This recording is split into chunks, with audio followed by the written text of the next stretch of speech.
On December 5th, 1901, in Chicago, Illinois, a baby boy was born. His father named him Walter. His father was a building contractor, and Walter lived in a city until he was 5 years old when his parents left Chicago and moved him and his family to a little farm near Marceline, Missouri. Walter grew up on that farm, and he would often go play in an apple orchard just beyond a grove of willows beyond his home. There, Walter's imagination would run wild. He would make believe that the animals could talk and that they were his friends. And he loved to imagine that they would carry on conversations together every day on that farm.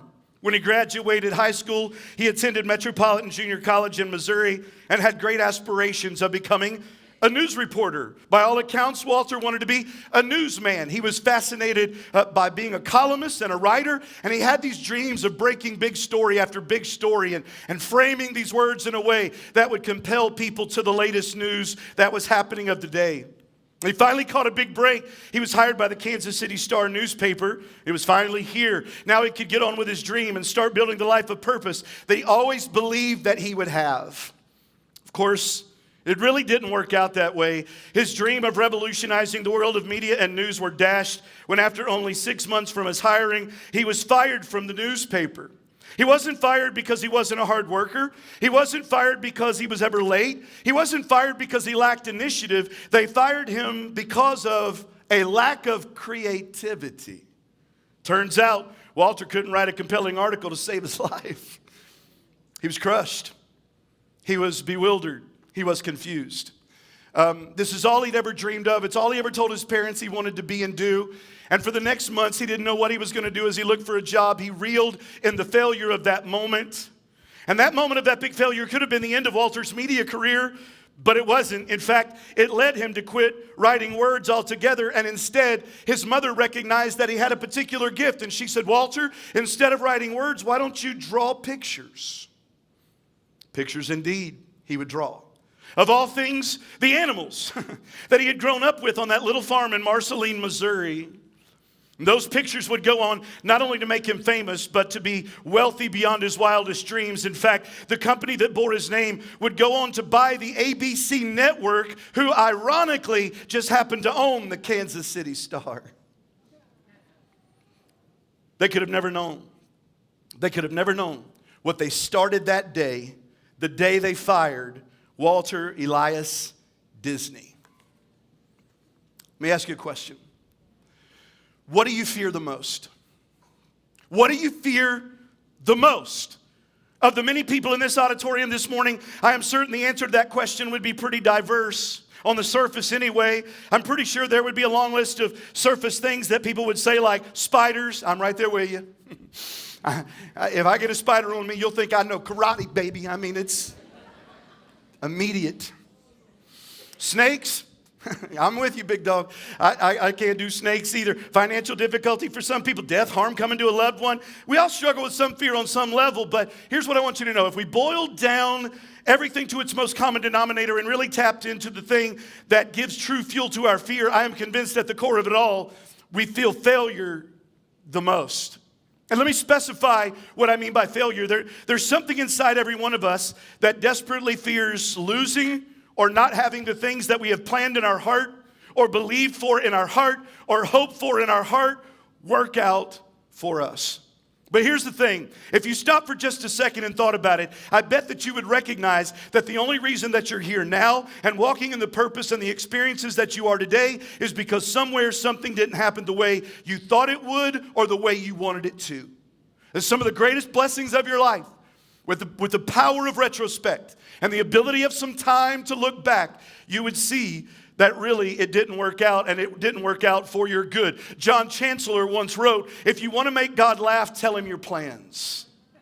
And all he was really doing was paraphrasing Proverbs 19 and 21 that says, you can make all the plans that you want, but it is the Lord's purpose that ultimately prevails, and it's true. And here's what I want you to see clearly today. Out of Acts chapter 28. I'm going to go there in just a minute. We're going to kind of pick it apart. I want to show you an episode in the life of Paul. But I want you to see this. God often uses some of the most painful moments in our lives to set us up towards his incredible purpose. It does. It's just true. I can tell you it's true in my life. I can tell you it's true in the life of this church. I can tell you that if I pass the mic around, every one of you would probably be able to resonate and say it's absolutely true. Sometimes our plans have to fail in order for God's plans to succeed. And sometimes it takes a shipwreck to get us in the right place, at the right time, for the right season in life. Just ask the Apostle Paul. Now, most people know who he is, but I never assumed that. If you're here and new to church, let me just tell you a little bit about Paul. Paul was a prolific missionary, taking the gospel literally thousands of miles around his part of the ancient world, which, by the way, was no small feat because airplanes would not be invented for thousands and thousands of years. He was imprisoned. He was beaten. He went through a plethora of problems to do it. And towards the end of his missionary career, Paul was actually on his way to Rome. He had been arrested again, and they are transporting him as a prisoner to stand trial before Caesar when the ship that he is on in transport sank in the Mediterranean Sea. Hurricane comes out of nowhere and dashes this ship against the rocks, and it sinks. Now, I've never been on a sinking ship, so I can only imagine that it's beyond terrifying. It's going down in the open ocean. The hurricane that brought it down is in full force and raging. I can only imagine the fear and adrenaline that everyone on board was feeling. But in this miraculous turn of events, the Bible says nobody loses their life. It's incredible by all accounts. And they were able to disembark and jump into the ocean, and somehow in this hurricane-infested tide, they were able to swim to the shore of a little island that is inhabited called Malta. They're cold, they're wet, they're exhausted, they're disoriented, when all of a sudden things go from bad to worse. Acts chapter 28, verse 3.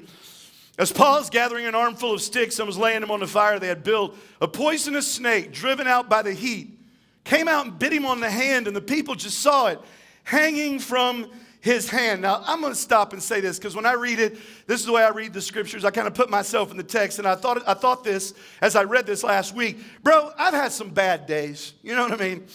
And you had some bad days. We've all had some bad days. But this has got to be Olympic level bad day. For the record, if you're involved in a full-blown shipwreck, if your ship goes down, you've made it on the starting team of bad days.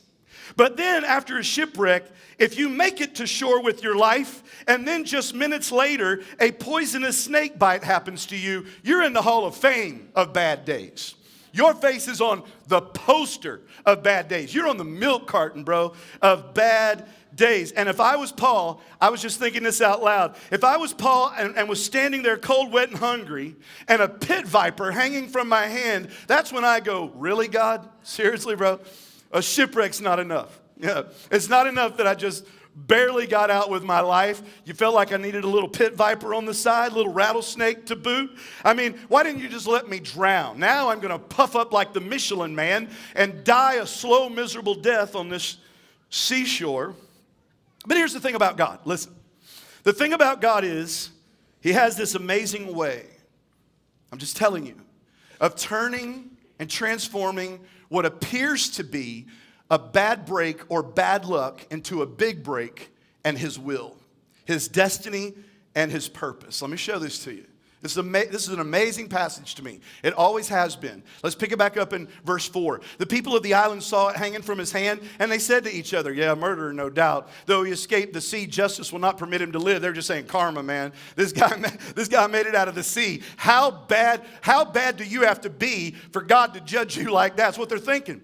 But Paul shook off the snake into the fire and was unharmed. And then all of a sudden, the people were waiting for him to swell up or suddenly drop dead. But when they had waited a long time and saw that he wasn't harmed, they changed their mind. They decided, no, this dude's a god. He's not just a murderer. He's certainly not. There's something different about this guy. Near the shore where they landed was an estate, watch this, belonging to Publius, the chief official of the island. He welcomed us and treated us kindly for 3 days. As it happened, if you believe it just happened, Publius' father was ill with fever and dysentery. Paul went in and prayed for him, and laying his hands on him, he was healed. He was healed. And then soon, the word spread all over the island. And other sick people lined up, and they came, and God healed them as well. As a result, they gave us many gifts, and we spent Look at this, 3 wonderful months staying at Publius's home, and when it came time to sail, they supplied us with all that we needed. You can't read it without going, what in the world? This unusual turn of events. It starts with a disaster. It starts with a major calamity, but then it turns into a full-blown revival where God shows up, heals many, Jesus is preached, lives are changed, and they end up describing what began as a shipwreck as 3 wonderful months that we just hung out with Publius. What?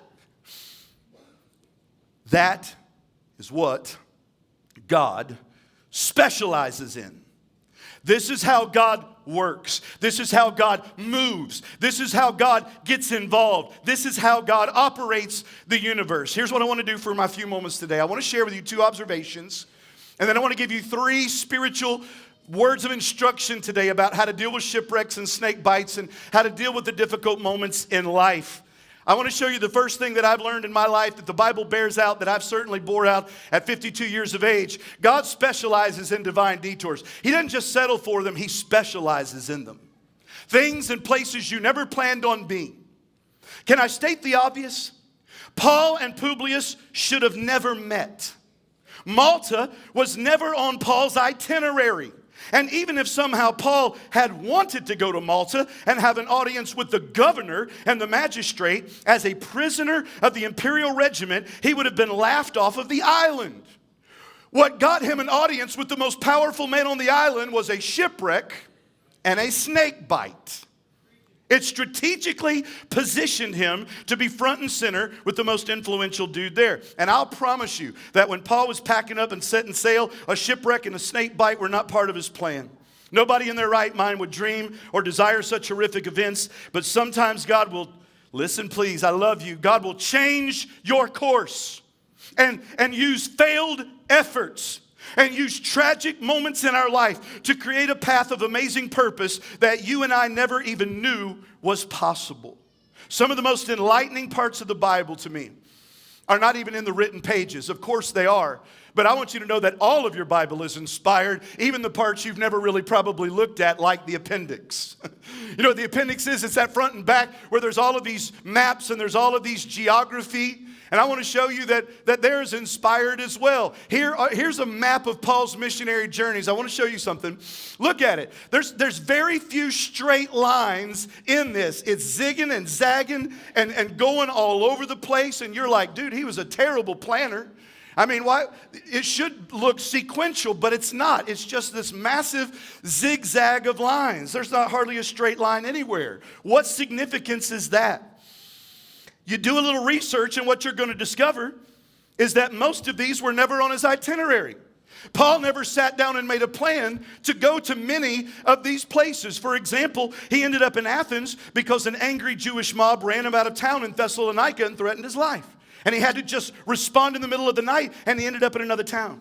He showed up in Troas and had a great meeting because the original destination was Bithynia, and it was closed down, and he had to adjust his plans mid-trip. It wasn't his goal to go to Troas, but he ended up there, and God did great things. And here, he lands in Malta, and God moves an entire city and creates revival, all because his ship sank. They appear to be haphazard detours, but they're not. They appear to be random, but they're not. They appear to be just something that nobody has a plan or a clue about, but they're not. God strategically positioned Paul right where he wanted him to be on any given moment so he could use him as a vessel to bring God glory and honor and to change people's lives. Now, let me just say this. I'm not suggesting that we try to sabotage our lives. What I'm saying is that God will often use those things in your life that you thought was the end to create in you and through you a new beginning. You thought it was over.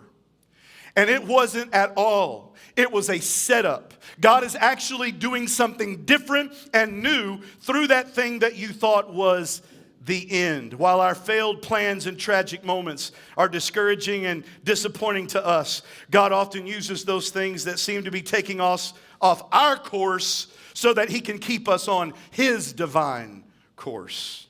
It's what makes the grace of God so unique, so amazing. God wastes nothing. God doesn't waste your misery. God doesn't waste your mastery. God doesn't waste anything. He is a specialist at using everything. And sometimes what we thought in our life was a turn for the worst, now that we have the ability of retrospect to look back, we realize God was moving and God was operating, and it actually turned out to be a turn for the best. That he was not absent in all of this. Don't ever mistake God's silence for God's absence. There will be moments that he will feel so distant, and it will not feel like it is going the right way. And in your mind, as you process naturally, you will wonder how this is all going to turn out. But God works all things together for the good to them that love him, to them that are called according to his purpose. Nothing is wasted by our God. He is sovereign over all.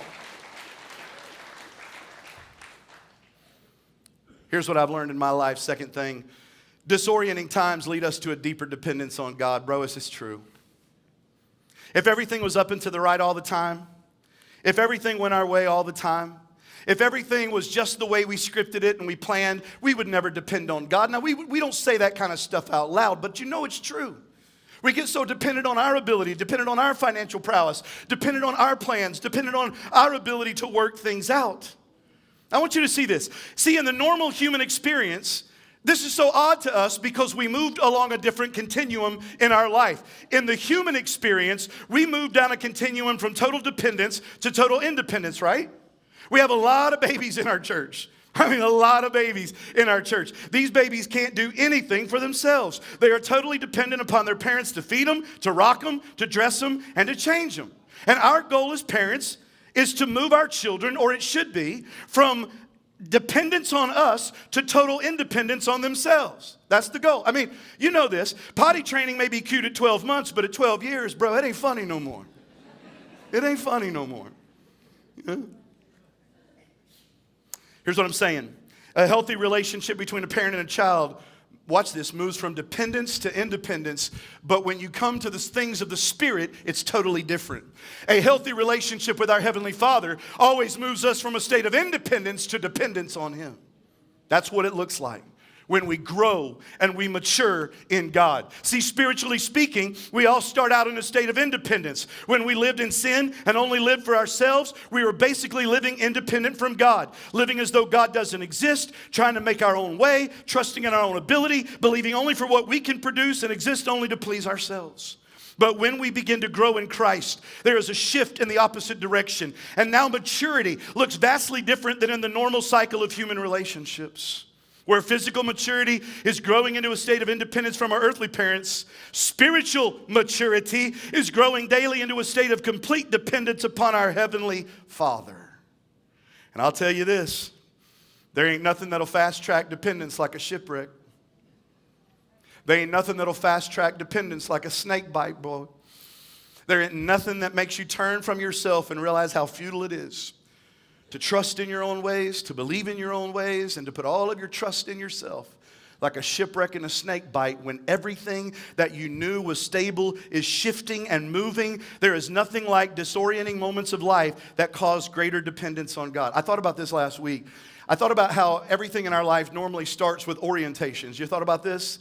You know, when you start school, you go through orientation. If you start a new job, you go through orientation. But I thought about how different it is in the Spirit. When God gets ready to start new chapters in our lives, they often begin with great disorientations. They lead us to depend on Him. And that dependence leads us to our God-given destiny. And you know this is true. It's true in my life. It's true in your life. It's certainly true in the life of this church. We talk about it all the time here. Ladies and gentlemen, it has been the closed doors. It has been the shipwrecks. It's been the snake bites. It's been the failed attempts that have formed the very heart of this church and made it what it is.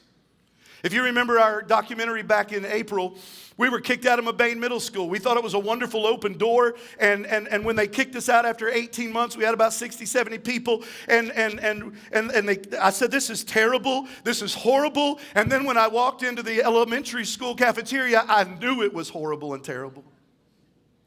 I looked at my wife and I said, if the church is going to die, it's going to die in this room.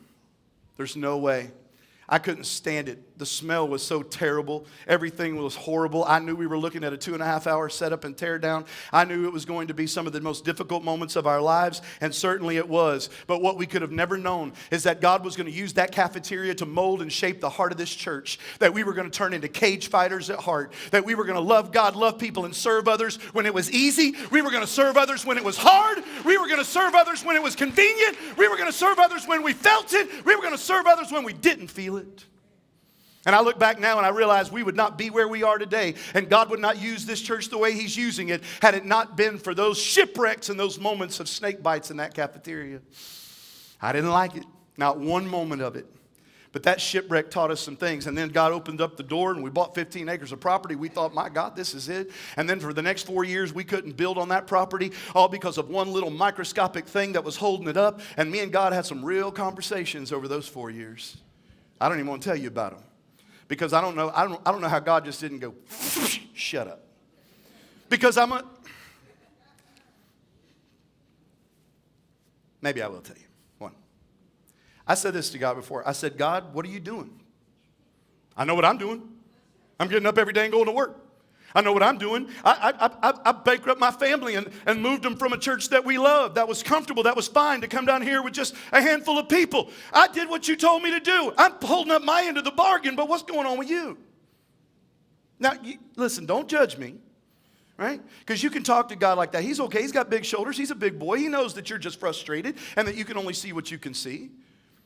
But little did I know God was moving. God was doing something. God was preparing the hearts of people all over this country so that we could sit where we are today. We go to the high school, God opens up influence, and then all of a sudden, He opens up this opportunity, and those things that could have killed it, there were 8 major things that could have killed this deal. In 48 hours, we mitigated those things. They fell like dominoes, and now we realize that we would have built something way too small that we would have outgrown in 6 months and still had that mortgage, but God wanted to give us something 5 times that size. Oh, by the way, that we could lease to local businesses, that income would pay the mortgage and the light bill for this facility. Bro, come on now.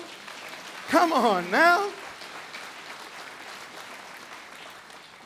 Not one dime that you give goes to the mortgage or the light bill of this facility. It is covered by the thing. Every dime that you give, we put into people and to souls and to lives. Your giving has made it possible for 809 people to come to Jesus this year. This year. Over 8,000 people. Listen, man, listen. Here's what I'm trying to tell you. The last 16 years, shipwreck after shipwreck after shipwreck after shipwreck. Snakebite after snakebite after snakebite after snakebite. We've tangled with some rattlers, boy. And through it all, we look back now and we realize that God, 100% of the time, just because it felt silent, He was not absent. He was doing something. And it's not just me and it's not this church. He's doing it in your life as well. I promise you. I promise you. And I just sense it. Man, there's some people in this room, you are like your ship is going down. And you're like, what in the world? How could this have happened to me? It ain't over yet. God has still got you. He is sovereign and He knows what He's doing. And listen, here's what I've learned. Shipwrecks and snake bites are painful, but they ultimately shape us and make us who we are. And ladies and gentlemen, that's the real story here. That's the real story. See, I like to go fast. I love destinations and despise the journey to get there. My wife will tell you, going somewhere is great, but not if we can't get there fast. But we tend to embrace this also in our spiritual lives. But what I've grown to come to understand is this. Getting where God wants us to go isn't nearly as important as becoming who He wants us to be in the process. That's the story for God. We're consumed with the destination. God is concerned with our hearts and who we are. He's shaping us. He's using it to mold us. Listen, I love you. I'm your pastor. I want to say this to you. We must be very careful that we don't just seek the will of God more than we seek God Himself. God is not the pathway to the thing we want. He is not the cosmic genie in the bottle. Our intimacy and relationship with God should be preeminent, and then everything that comes through that flows out of that relationship. God is not nearly as concerned with where we're going as He is with who we're becoming in the process. You can't do the will of God if you don't know the heart of God. And the only way to know the heart of God is to cultivate intimacy with the Lord. And shipwrecks and snake bites are things that God uses to get us ultimately where he knows sometimes, listen, we would never go on our own if we just had a word. If you go to the Old Testament in the book of Kings, the Bible says that God pronounces judgment over Israel. And the prophet Elijah goes to the king and he says, because you have dishonored the Lord, and because you've desecrated his temple, and because you've turned your face to the Lord and turned your back on God, there's not going to be any rain or dew for 3.5 years in Israel. And it happened. One of the biggest famines in Israel's history. And God told Elijah, I want you to go up into the hills to this little brook called Cherith at the base of the Hebron Mountains. And there I'm going to feed you. I'm going to have ravens bring you bread and flesh in the morning, bread and flesh in the evening. And they did. And there was this little brook that trickled down. And while everybody else was just dying of famine, here's Elijah, got him a little Holiday Inn in the hills just hanging out, man. But the Bible goes on to say one day the brook dried up. You know why? Because God knew that as bad as it was down there, if he just gave a word to a man to leave his security, he never would have. He had to dry up some things in order to get him where he needed him to be. There's some moments in your life. He doesn't do it because he's mad with you or angry with you or he's trying to hurt you. God has a destiny, a plan, and a purpose. And sometimes because of our human nature, the only way that God can get us where he really wants us to be is he's got to dry some stuff up in our life so that we find motivation to follow him to the next thing. Y'all all right? Getting quiet. All right, I know. I'm going to give you 3 things. I got 5 minutes and 45 seconds left. Y'all think I can do 3 things in 5 minutes? Let me see your hand. Boy, you must be new to Canvas. You don't know what you're talking about. No, I'm going to do it, maybe. I thought about this. I thought about my own life. I thought about our experience here. I just wanted to give you 3 things, okay? Just real simple, nothing profound. And yet, I think they can affect you and impact you profoundly. When you're going through difficulty, when you're in the middle of a shipwreck, when you're in the middle of a snake bite, when you're in the middle of difficulty in life, I want you to remember this. The longer you wait, the more you appreciate. This is just a principle that's true. We take things for granted that we neither have to work for nor wait for. Your level of appreciation is always in direct proportion to the length of time you have to wait for something and the depth of energy that you've had to invest in the work. This is why I do not take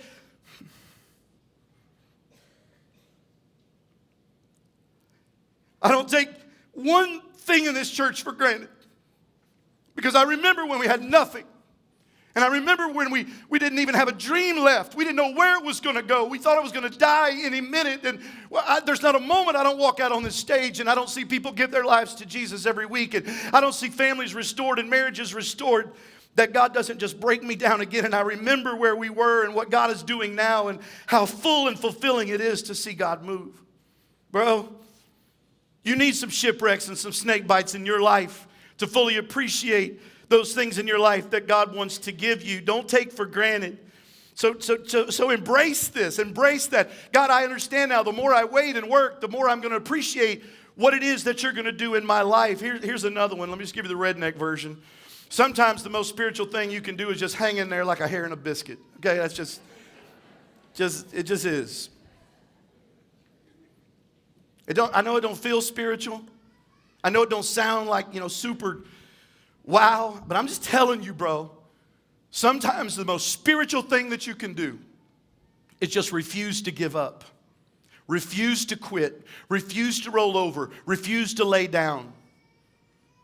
God is not going, the Bible says there's this moment in history one day when we're going to stand before God. He's not going to say this. Well done, thou good and excited servant. There's going to be some times in your life you ain't going to be excited. He doesn't say, well done, thou good and important servant. There's going to be some moments you're not going to feel like this is an important moment in your life. He's going to say, well done, thou good and faithful. You were faithful when you felt it, and you were faithful when you didn't. You were faithful when it was convenient, and you were faithful when it wasn't. You were faithful when everything was up and to the right, and you were faithful when everything was down and to the left. You were faithful, and you stood. You didn't deny my name, and you did everything that I told you to do. Well done, sir. Well done, thou good and faithful servant. Faithfulness is about staying with it, even when you don't feel it. Galatians 6. So let's not get tired of doing what's good, bro. At just the right time, we'll reap a harvest of blessing if if we don't give up on it. I'm going to give you the third thing. I couldn't find a real profound way to say this. I'm just going to say it like it is, but I'm telling you, this is an important piece of advice. A sense of humor can get you through just about anything. I'm telling you, don't let the circumstance, don't let a shipwreck, don't let a snake bite, don't let the enemy steal the joy of the Lord, because the joy of the Lord is not just there for our satisfaction, it is a tool. The Bible says the joy of the Lord is our strength. You find strength in it. You find power in it. You find purpose in the joy of the Lord. And the joy of the Lord means that you know and understand some things that you can't even see or feel right now, but you know God is good. His mercy is everlasting. His truth endureth to all generations, and He's going to make good on His word. And that brings the joy of the Lord. Our staff will tell you, boy, there's been some snake bites and some shipwrecks in the last 16 years. They were insane. They were crazy. But somehow the staff and I have found a way to laugh through it and to find joy in one another through it. Don't take everything so seriously, including yourself. And you'll not only survive the shipwrecks and snake bites, you'll thrive in them. You'll thrive in them. I love Romans 8 in the Amplified Bible. And we have great confidence knowing that God, who is deeply concerned for us, causes everything to come together. Everybody say everything loud. Everything. You know what this word means? Yeah, it's a Greek word. It means everything. It means everything. It means that there's nothing that is outside the purview of this word. Everything. The things that make sense to you and the things that don't. The things that go your way and the things that don't. The things that worked out exactly how you scripted it and the things that didn't. God doesn't waste anything. He is sovereign and omnipotent, and He causes everything to work together for the good of those that love Him and to those who are called according to His plan and His purpose. If you're in a shipwreck, if you're in a snake bite, don't panic. Pray, prepare. There is a plan and a purpose, and I promise you, ultimately it is for your good and for His glory.